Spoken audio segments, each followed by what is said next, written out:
Shalom again, everybody. Ariel Tzadok here from the KosherTorah School, found online at www.KosherTorah.com, bringing to you today's daily lesson in the Sefer Yetzirah. Today is lesson 94. Yep, we're in the countdown now towards the end. Just a couple more to go. And as they say, that's all, folks. How many of you remember that? Anyway, we are dedicating this class, as we do to all the others, the safety, health, well-being, good, prosperity, protection, everybody around the world. And remember, if you really want to learn, it's not what you put into your head, it's what's going to come out of your hands. It's an old wise saying that the great rabbis once said, right? Lo hamidrash ha'ikar ela hama'aseh, which means it's not so much what you learn, it's what you do. And we've been talking about this throughout this entire class. We're now going to discuss Mishna number 9 in chapter 6. And let me just tell you some things.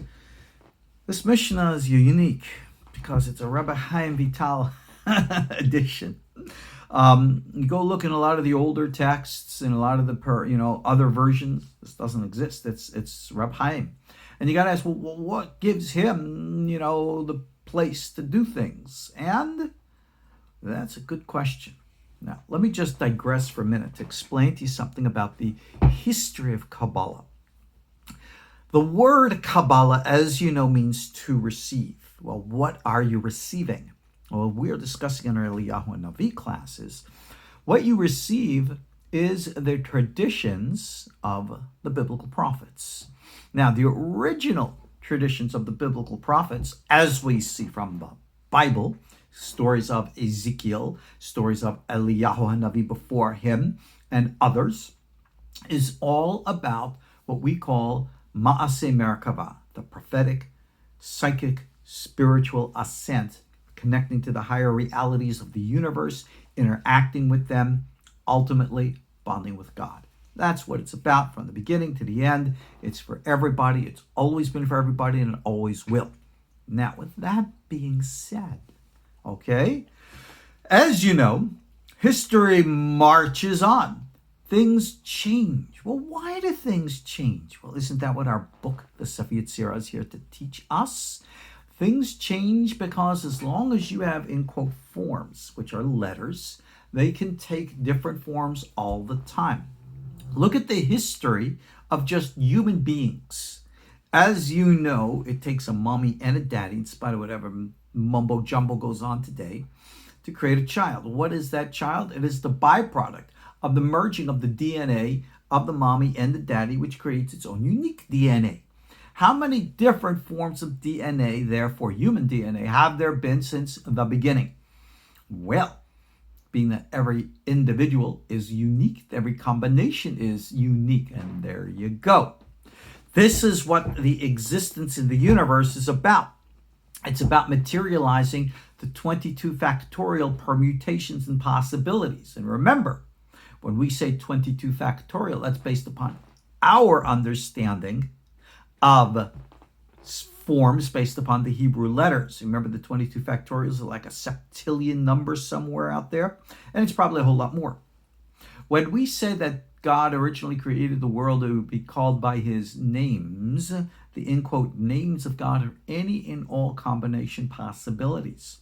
So, even as modern quantum physics recognizes the possibility or the reality of parallel universes, alternate worlds, alternate realities, as the quantum split creates different realities, that's exactly what our Sefer Yetzirah is here to teach us.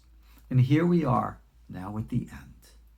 We've taught you the whole system. We began at a point, we've expanded out and gone all the way to the parameters, and now we're coming back to the end. Now you notice, if you saw this video as opposed to an audio version of this, with my hands, I was describing a circle. I was taking my right and left index finger at the top, or really it was at the bottom, and going around in a circle to the bottom, all right, making a circle. Now, think about this. If you need to, take a pen or a pencil and draw it on a piece of paper in front of you. Where is the beginning and the end of a circle? That's a dramatic pause for you to say there is none, right? Okay. Remember, we're talking about permutations, changing. Don't look as time marches forward. Time never marches forward in a singular direction. Time expands out as concentric circles, like the ripples, if you will, in water. It's circular, it's cyclical, it's all out there. And this is why even you had Stephen Hawking, the great physicist in his day, saying, gee whiz, how is it that time is in such a weird way that we can only see the past and not the future? Shouldn't we be able to kind of see both? Well, from our Sefer Yetzirah learning, yeah, we do. And we learn to see both. When we do remote viewing, and yeah, we do the real stuff. When we do astral projection, and yeah, we do the real stuff. When we expand with our extrasensory perceptions, our telepathic abilities, our clairvoyant insights and the like, right? This is expanding consciousness. This is real. But just like a student I spoke with yesterday, who's a brilliant, he's like a PhD research guy at one of the top universities. And I said, I know you have the ability to imagine, but I also know you have the inability to believe in your own imaginations. And I said, yeah, it's true. I said, there's your problem, all right? In the wise words of Master Yoda, remember when he lifted the X-Wing fighter of Luke Skywalker out of the bog? And Luke said, I don't believe it. And Master Yoda said, that's why you failed. And that's my message to you now. You will succeed when you have faith. Faith in God above and faith in yourself here below. If you miss either one, you've disconnected the circle from being a whole. And that's the message you need to understand now. You have the power within you. You always had. Kabbalah has marched on. It has taken different forms and different shapes. Under the influence of Greek philosophy, it has become more of an academic system, an intellectual pursuit, metaphysics. And as that pursuit has expanded, it has attracted more and more other sources of interest and sources of information, which has made the Kabbalah now adulterated. It has taken on different forms, so much that when I see certain elements or descriptions of Kabbalah today, some of it is outright contradictory to Kabbalah, has nothing to do with holiness, has nothing to do with the Bible, the Torah, and the Word of God. Many, for example, of certain fundamentalist faiths, Jewish and otherwise, who look at certain elements of the Kabbalah and say, that's like demonic and evil. Well, from what they're seeing, they're right, because that's not authentic traditions of the prophets. That's adulterated stuff that's come in. Stay away from that stuff. You don't want to get contaminated. You don't want to get dirty. So, you're being judgmental. Well, yeah. I mean, you know what? Every time I go to the store and I look to buy an item of, like a loaf of bread on the shelf, and if I see that some of it's like old and stale, you're right, I'm going to be judgmental. I'm not going to buy it, and I'm not going to feel sorry for the old stale bread. They say, oh, who's going to buy that poor little bread? I don't care. My job as a teacher is to get you connected, and I'm going to show you what the proper connections are. What you choose to do is your business. And if you want to eat that old stale bread, God bless you. Go enjoy yourself, knock yourself out. And if it affects your health or it makes your tummy upset, physically or spiritually, that's your choice. Don't come crying to me because of the choices you make. Okay? I'm here to tell you what it is. Things have changed. The original biblical traditions of the prophets were passed down. Ezekiel, Daniel, Zechariah, and the like. The workers of the Maaseh Merkava. And of these schools, these people, Rabbi Yochanan ben Zakkai, Hillel, the great sage, Rabbi Ishmael, of course, Rabbi Shimon bar Yochai, ben Yochai at the time, and others throughout the history, passing down our oral traditions as has always been. And as things, our Sefer Yetzirah gets into the mix because it was written by those who experienced and interacted with these forms and powers just like we've always known. And later additions came in. Zohar, Kitvei Ari, Rabbi Hayim Vital. Okay? Changed, shifted, altered. It's just the flow of the permutations of things. So we have now a Mishna 9 concluding our text. And it reads, and I quote, Elohem esrim u'shtaim otiyot shebehem hakak. These then are the 22 letters in which are engraved. Now the names are going to be given. Rabbi Hayim is now going to elucidate a string of names. I'll read them to you. Ekiye, Yudke, Ya, Havaya, Elokim, El, Elokim, Havaya, Havaya Tzivot, Elokim Tzivot, El Shaddai, Havaya Adonut. All right, those are the names. V'sabehem Shlosha Svarim, and made from them the 3 books. Ubara mehem kol olamo, and from them he created all his world. Tsar behem et kol hayatzur, and formed from them everything that's going to be formed. Et kol ha'atidya latzur, everything that in the future will be formed. Now, go back to your first Mishnah. Look at the names given there to the names I just read to you here. They're very different from one another. But yet, we're at the, in quote, end of the book. We're at the bottom. But remember I said about cyclical learning? This bottom of the circle and the top of the circle, where is the one, where is the other? It all depends on how you twist and turn a circle, because there is no beginning and there is no end. In the beginning, Mishnah 1, we spoke about the 32 wondrous paths of wisdom. Here, Rab Hayim is speaking about the 22 letters. And with these letters, they were engraved by, and he gives all these names.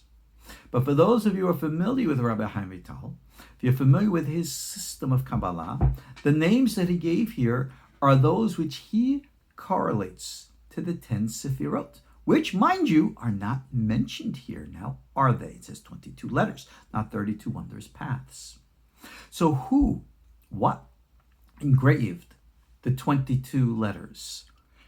Ekiye in Keter, Yudke in Chochmah, Havaya Elokim in Bina, El in Hesed, Elokim in Gevurah, Havaya in Tiferet, Havaya Tzivaot in Netzach, Elokim Tzivaot in Hod, El Shaddai in Yesod, Havaya Adnut in Malchut. And that is how Rabbi Hayim associates the names with Sefirot which do not need to be named, because these, in quote, names of God are the vessels through which the Sephirotic power materialize. And that's what we need to understand. What is God's, in quote, real name? Well, if you look at the name Yud-Ke Vav-Ke, which the Bible says that's God's name, if you look at the name, it actually comes from the root Hebrew verb Hoveh, He Vav He, which means to be. And when you take a passive verb and you add the Yud as a prefix, you take a passive verb and you turn it into an active verb. So God's name would mean active being, or being in action, consciousness, sentience. It's not a real name at all, it's a description. In Kabbalah, we are taught that God's ultimate essence, called the Ein Sof, is unknowable. It has no letter, no name, no sound. It just is. Essentially the great nothing. And out of the great nothing came all something that is to be. It's confusing, it's contradictory, but that's life, real life. So understand that all the names of God are just the vessels through which this Ein Sof light, energy, materializes into form. And from this came forth the 3 books. Remember what the 3 books are? Sefer, Sapar, Sippur. The book is the primordial story, the never-ending story. Remember that movie way back when, from the 80s? It's such a wonderful film. If you think it's for children, you need to see it as an adult. All right?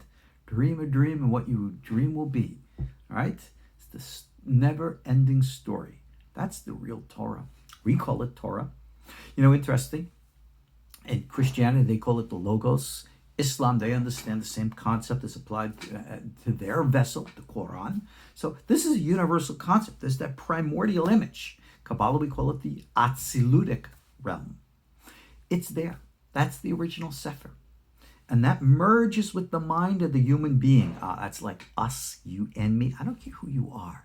Don't tell me you can't do this. Don't ever degrade yourself by saying this you cannot do. You can and you will do this. You are not Luke Skywalker sitting there saying, I can't. You are Master Yoda who says, I have done it.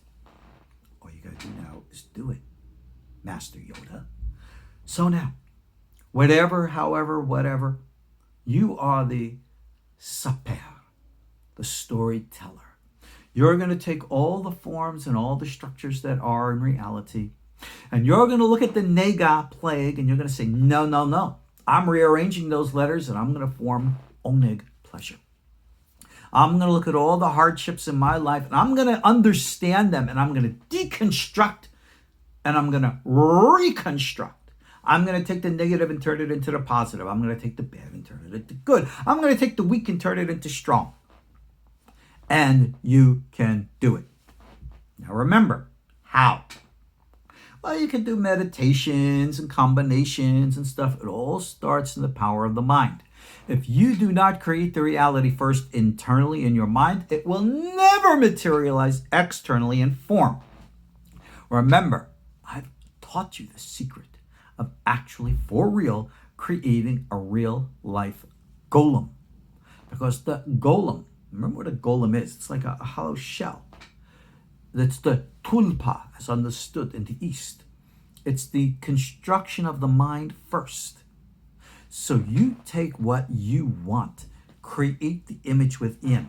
I don't care how you apply it. If you can even apply it selfishly. Many people today in this, in quote, positive psychology mentality movement do that, right? I am wealthy, I am powerful, blah, blah, blah. And you know what? Those people never get what they want. You know why? Because it's not enough that you say, I am. Remember? You have to say, I am what I am. Or, this is how I apply it. And you create the vessel. You create the forms. And you materialize them indeed.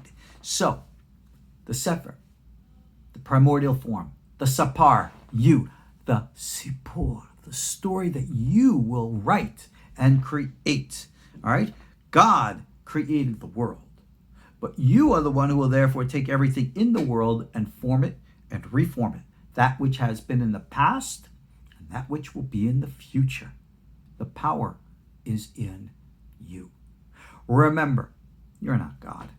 You're not anything special or not special. You're part of the greater whole. Like it says in the Bible, we're all created in the image of God. Elohim is the name there. Elohim, remember, it said nature, hateva. It's the structure and form. We have the Yud-K, Vav-K power within us, and it takes the form in Elohim. That's the, in quote, image of God. Selem, Elohim. And this is what gives us the ability to use this book and why the authors wrote it.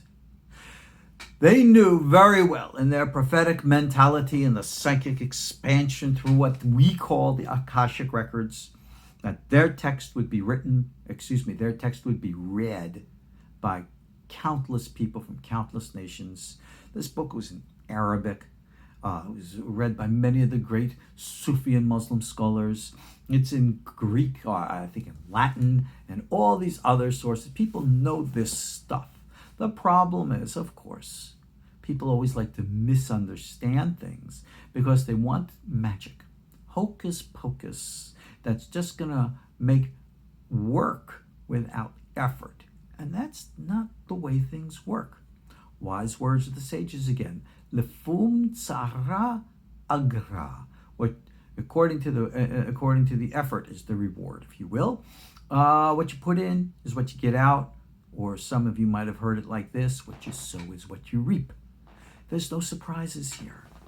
When you, believe in God, I don't care what you call God, how you call God, doesn't matter. The higher force, the Sephirot, And you will take that energy, materialize it into the letters, the structure of the power of your mind to create the proper forms, solidify it with proper passion and devotion to materialize in the proper action. You are using the Sefer Yetzirah the way it was meant to be. The way we say in legend, Abraham started it out. On the topic of Abraham and its relationship to this book.